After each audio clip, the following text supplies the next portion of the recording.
হাসরের ময়দানে আল্লাহ তাআলা যখন ফেরেশতাদের মাধ্যমে আগুনের শিকল দিয়ে টেনে জাহান্নামকে হাসরের মাঠে এনে দাঁড় করাবে, মনে করেন এখানে আইনা রাখবে, আমরা সবাই তাকাবো, এরকম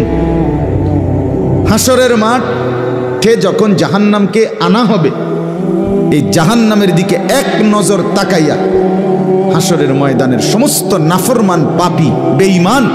আবারও বলবে আল্লাহর কাছে, রব্বানা আখিরনা ইলা আজালিন করিব, আল্লাহ একটু সময়ের জন্য দুনিয়াটা আবার ফেরত দেন, হায়াত আবার ফেরত,